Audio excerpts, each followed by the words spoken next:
साथियों नमस्कार, आप देख रहे हैं ग्रामीण न्यूज यूपी। मैं हूं रामपुर भारती। इस समय पहुंचे हैं उत्तर प्रदेश मऊ रतनपुरा ब्लॉक में, जहां कई बार लोगों द्वारा, नेताओं द्वारा धरना प्रदर्शन किया गया है, लेकिन उस धरने प्रदर्शन का कोई असर नहीं पड़ा है। क्यों असर नहीं पड़ा है और कहां नहीं असर पड़ा है, आपको एक छोटा सा क्लिप दिखाने जा रहा है। ये है रतनपुरा फाटक नंबर 23, जिसको रेलवे विभाग द्वारा अवरुद्ध करा दिया गया है। अवरुद्ध हो गया है, फाटक बंद हो गया है। अब हो रहे हैं जनता को, रतनपुरा के व्यापारी लोगों को बहुत परेशानी हो रही है, जिस परेशानी से लोग अपनी धंधाएं, अपनी दुकान बंद कर दी है। कह रहे हैं, उनका कहना है कि भाई जब इस क्रॉसिंग बंद होने से यहाँ के लोग आना जाना बंद कर दिए, फिर हम लोगों के दुकानदारी पे, व्यापारी पे बहुत असर पड़ा है। इसके लिए अब दोषी कौन है? कुछ महिलाएं हैं, कुछ व्यापारी लोग हैं, उनसे बातें हैं। कुछ महिलाएं हैं, देखिए अपना जान जोखिम में डाल करके ये पार हो रही है। फाटक जबकि बंद है, लेकिन जान जोखिम में डाल करके ये पार हो रही है। अब इनसे पूछेंगे भैया, अगर ट्रेन आ रही है, ट्रेन आ जाते तो फिर आपकी दशा और आपके परिवार के साथ क्या होता है? इनसे बातें होंगी। इस फाटक से कितना आप लोगों को परेशानियाँ होती है? क्या नाम होगा आपका? मैं रीमा बोल रही हूँ से। आशा बहू है। हम लोग एम्बुलेंस आता है, कोई भी महिला बीमार होती है तो एम्बुलेंस भी आता है, तो उनको पढ़ना पड़ रहा है आने जाने में। तो हम तो चाहते हैं कि भाई ये रास्ता चालू हो जाएगा तो सबकी समझानी बढ़ जाएगी और अच्छा रहेगा हम लोग के लिए। यहाँ के जो रास्ते पर जितने लोग पढ़ रहे हैं, आ जा रहे हैं, व्यापारी लोग को सबको परेशानी है। तो हम चाहेंगे कि यह रास्ता खुल जाए तो अति उत्तम है। हम यही निवेदन करेंगे कि हमारा अस्पताल नज़दीकी पड़ता है, आप घूम कर 4-5 किलोमीटर जाते हैं तो आने जाने का हमारा समय नुकसान जाता है, और जो मरीज है उनको भी परेशानी और ज़्यादा बढ़ जा रहा है। जो हमारा आधे घंटे के अंदर लाभ मिलता है वो आधे घंटे पीछे हो जा रहा है। तो हम निवेदन करेंगे कि यह रास्ता चालू हो जाता है तो और ही अच्छा है। चलिए आइए, इस सिलसिले में एक और दुकानदार व्यापारी भाई हैं, इनसे बात होगी कि आप ये फाटक बंद होने से आपके व्यापार पे, आपके दुकानदार, आपके दुकान पे कितना असर पड़ रहा है? आपसे सीधी बात होगी। क्या नाम होगा भैया? दिनेश कुमार गुप्ता पड़ेगा मेरा नाम। और यहाँ से फाटक बंद होने से हम लोग का बहुत दिक्कत है, और रतनपुरा में आने जाने का बहुत समस्या। यही एकमात्र रास्ता था जो कि हॉस्पिटल और ब्लॉक और अन्य कामों के लिए जाना पड़ता था। यहाँ से लोगों को बहुत परेशानियाँ आई थी। अच्छा, जब ये फाटक खुला था, चालू था, तो आप लोगों का दुकान बहुत बढ़िया था? हाँ, उस समय हम लोग का दुकान बहुत बढ़िया चलता था और लोग आते भी जाते थे, और फाटक बंद होने से बहुत परेशानियाँ। मेरे कई लोगों से बातें हुई हैं ये फाटक के बारे में, लेकिन लोग अपनी परेशानियां गिनाते रहे हैं। वास्तव में देखने पर, इस वीडियो के स्क्रीन पर आप देखेंगे तो इस परेशानी, हजारों परेशानियां हैं व्यापारी। जब दुकानदार भाई हैं, इनके ये हार्डवेयर की दुकान है, इनसे भी बातें होंगी कि भैया ये जो 23 नंबर का फाटक बंद है, इससे क्या आप लोगों पे असर पड़ रहा है? आपके दुकान पे, आपके परिवार पे, आपके व्यापार पे? 23 नंबर का फाटक बन जाने से हम लोगों का रोजी रोटी पर एकदम असर पड़ गया। हाँ, भूखमरी के कगार पर हम लोग हैं, तो जल्दी से खुलवाया जाए। दिक्कत परेशानी ये है कि इस पर घूम करके आना पड़ता है। यहाँ पर हॉस्पिटल है, ब्लॉक है, बैंक है, फिर भी हम लोगों को सुविधा नहीं मिलती। अच्छा, भैया का कहना है, कहना यह चाहते हैं कि मेरे दुकान पे, मेरा दुकान यहाँ से 20 मीटर की दूरी है। हाँ। अगर कोई कस्टमर आता है, कोई अगर खरीदने वाले आते हैं तो मेरे यहाँ तुरंत ले लेते हैं, लेकिन अब उनको 1.5 2 किलोमीटर घूम कर जाना पड़ता है। तो मेरे दुकान पर कौन आएगा भाई? जो दुकान उधर रहेगा वहीं से ले लेते हैं। मेरा दुकान ठप हो गया है, और मेरी दुकान का बिक्री कम हो गया है। बिक्री कम हो गया है तो मेरा परिवार चलाना एक तो बहुत समस्या मुझे झेलना पड़ता है। आप भाई साहब का ये कहना, ऐसे ऐसे जनाबों से, ऐसे ऐसे दुकानदारों से मिलवाएंगे, जो बातें कराएंगे, जो इस फाटक के बारे में, फाटक की समस्या को लेकर आपको हम बता दिए हैं पहले कि हजारों दुकानदार हैं, हजारों दुकानदार की समस्या है, आने जाने वाले राहगीरों की समस्या है, अच्छी है, लेकिन अब चलने में और लोगों को आने जाने में कितनी परेशानियां होती। क्या नाम होगा भैया आपका? राम। ये फाटक बंद होने से कितनी परेशानियां हो रही है, आप बताइए। दुकानदारी सब बंद है ना? इससे पहले चलता था भैया? खूब भीड़ लगता था कि कोई आदमी साइकिल नहीं खड़ा। अच्छा, इस ये जो फाटक बंद है, इससे क्या कारण है, किस कारण बस लोग आपके पास नहीं आ पा रहे हैं? रास्ता नहीं है तो कैसे आए? आने में कोई सुविधा नहीं है ना। सुविधा नहीं है। क्या कह रहे हैं भैया? देखिए आने में सुविधा नहीं है। आने के लिए यहाँ पर 3 किलोमीटर अप डाउन करेंगे तो उतना में उधर ही चला जाएगा जनता।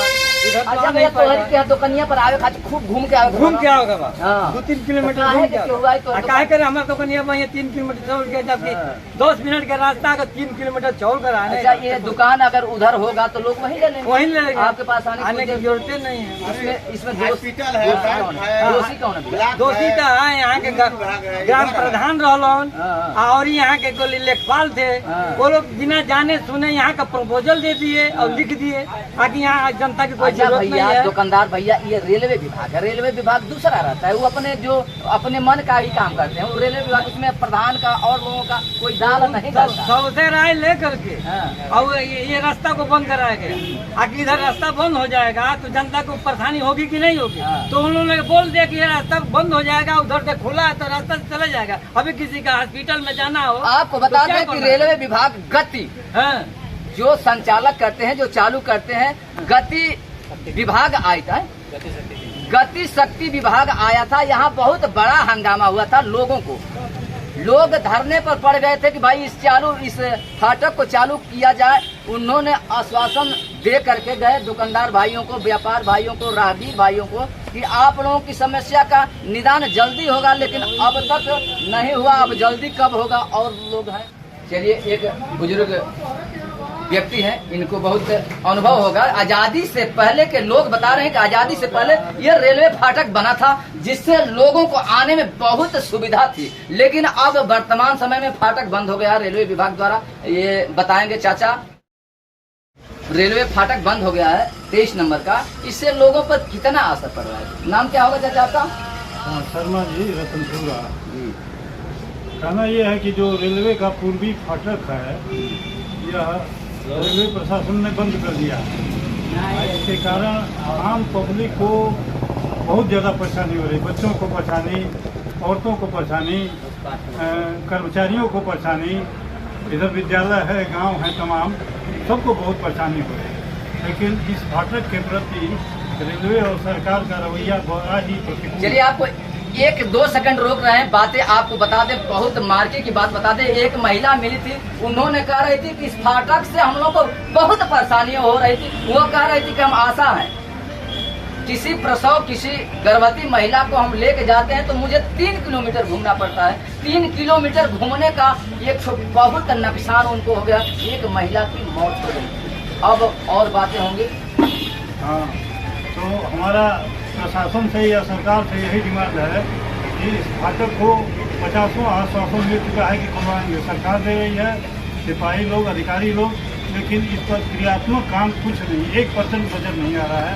तो सरकार से आग्रह है कि जनता की मांग को। अच्छा चाचा, एक जनता की समस्या को कौन कहेगा? आप लोग केवल वोट आता है तो मिला जाते हैं, कुछ दिखा देते हैं, कुछ थमा देते हैं, आप लोग की वाह वाह हो जाती है। फिर इस समस्या को कौन कहेगा? इस समस्या से लोग, दुकानदार, व्यापार लोग पीड़ित है, इसको कौन कहेगा? कौन आएगा यहाँ पे? कौन, किस पार्टी के लोग आएंगे कहने के लिए? आप बताएंगे। कई बार यहाँ आंदोलन भी हुआ है जी, और संबंधित रेलवे अधिकारियों को पत्र भी लिखा गया है और वो लोग कई बार आश्वासन ये बनाए थे, नाम जो कि गए भी कि बन जाएगा। फिर उन्होंने अपना हाथ बंद कर लिया। तो अभी क्या है कि इधर दर्जनों गाँव 50 साल से रास्ता चल रहा था। यहाँ अस्पताल है अपना जोगापुर में, और स्कूल है, बैंक है, हजारों की जनता डेली यहाँ आती है। तो हम लोग भाई कई बार आंदोलन कर चुके हैं, पत्र लिख चुके हैं, हम लोग फिर पत्र लिखेंगे, फिर आंदोलन करेंगे। और हाथ जोड़ के रेलवे से निवेदन यही है कि लोगों की समस्याओं को जनहित में देखते हुए जल्द से जल्द इस फाटक का निर्माण अंडरपास। चलिए, इस समय पहुंचे हैं रविंद्र मेडिकल स्टोर पे। यहाँ रविंद्र जी को लोग बताए हैं कि भाई जब धरना हुआ था, जब यहाँ कई बार धरना हुए थे, उसमें आप शामिल रहे हैं और इनके हाथ में कुछ दस्तावेज हैं, कुछ कागजें हैं। ये जुबानी अपने बताएंगे कि जब आई थी गति शक्ति टीम तो क्या कह के गई, लोगों को किस प्रकार के आश्वासन दे करके गई, ये डॉक्टर साहब स्वयं बताएंगे। क्या नाम होगा डॉक्टर साहब आपका? मेरा रविंद्र नाम है जी।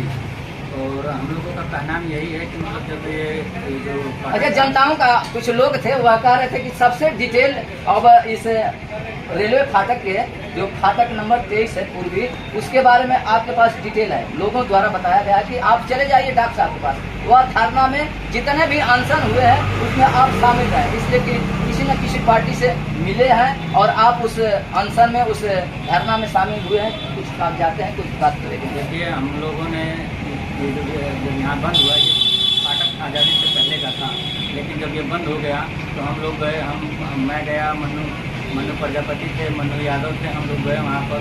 हम लोगों ने बोला तो लोग भी आए, बहुत लोग आए, कम से कम हम लोगों ने 3 बार धरना किया। एसडीएम साहब आए पहले धरने में, उन्होंने हमें आश्वासन दिया कि ठीक है, इसकी कार्रवाई चालू होगी, जल्द से जल्द चालू हो जाएगी, ठीक है। उसके बाद से फिर धरना किया तो फिर रेलवे की टीम आई, उन्होंने भी उसका आश्वासन दिया, लेकिन अब तक ये फाटक चालू नहीं हुआ। फिर 4-5 महीना पहले जांच की गई, गति शक्ति टीम आई, उन्होंने कहा कि 3 महीने में आपका फाटक का काम चालू कर दिया जाएगा। जबकि रेलवे की तरफ से हम लोगों को प्रूफ भी दिया गया है कि सब अंडरपास है हम लोगों के लिए, ये अंडरपास है के लिए हम लोगों के लिए प्रूफ भी दिया गया है, लेकिन हम लोगों की कोई सुनवाई नहीं। कितना दिन भाई डॉक्टर साहब आई जब आ जाए? कम से कम ये हुआ है 4-5 महीना हुआ है सबकी टीम आए हुए, उन्होंने जांच भी किया है। हम लोगों ने ये भी कहा, हम स्वयं उनसे पूछे कि सर कब तक ये चालू हो जाएगा काम, तो बोले थे कि 3 या 4 महीने में आपका काम चालू हो जाएगा। तो लेकिन अभी तो कोई भी काम चालू नहीं हुआ, नहीं कोई रेलवे विभाग भी कोई सुनने को तैयार नहीं है, नहीं यहाँ के मंत्री विधायक सांसद कोई भी सुनने को तैयार नहीं है। अरे डॉक्टर साहब, अगर नहीं सुनते हैं, 4-5 महीना हो गया, उनके डेट से फाल हो गया, मैंने डेट से ज़्यादा हो गए, फिर आप लोग क्या करेंगे? यही होगा कि हम लोग को बस लोगों के पास उपाय ही क्या है, उनके पास धरना ही तो एक उपाय है, फिर धरना करेंगे। उन लोगों के पास कोई उपाय नहीं तो हमारा कोई, हम लोगों का न कोई दुख, न कोई मंत्री देख रहा है, न कोई सांसद देख रहा है, कोई भी नहीं देख रहा है। यहाँ के जिला पंचायत में है, वो भी नहीं देख रहे हैं। जबकि सबसे लोग जब चुनाव आता है, फिर चुनाव आने वाला लोकसभा का लगे, सब लोग दौड़ने लगेंगे हमको वोट दीजिए, लेकिन जनता के लिए कोई नहीं पूछ रहा है कि जनता यहाँ कितने साल से झेल रही है, यहाँ के दुकानदार कितने साल से झेल रहे हैं। लाख में यहाँ के दर्जनों गांव है, कम से कम 20-50 गांव इधर लगे हुए हैं, फाटक उस पार से वहाँ के प्रधान है, सभी लोग हैं, सभी लोग बोलते हैं, लेकिन कोई सुनता ही नहीं है। तो क्या किया जाए? हम लोगों का अनुरोध और विनती ही हमारा अंतिम विकल्प है ना, या फिर या तो हम विकल्प अंतिम विकल्प हम लोगों का धरना ही करेंगे हम लोग। चलिए, आप बने रहेंगे ग्रामीण न्यूज यूपी के साथ। रतनपुरा चौराहे पे हम खड़े हैं, जहाँ से कई विभाग जुड़े हैं। इस चौराहे से कई विभाग जुड़ा है, ब्लॉक है, ये हॉस्पिटल है, पशु हॉस्पिटल है, बिजली विभाग है। इस चौराहे से कई विभाग जुड़े हैं। आपको बता दें कि यहाँ से महज 20 मीटर की दूरी है, जो रेलवे विभाग फाटक नंबर 23 अवरुद्ध हो गया है। अवरुद्ध होने से जनता को बहुत परेशानी हो रही है। जनता को नहीं, यहाँ के जितने भी व्यापार भाई हैं, उनके परिवार पे, उनके दुकान पे, उनके दुकानदारी पे बहुत बड़ा असर पड़ रहा है।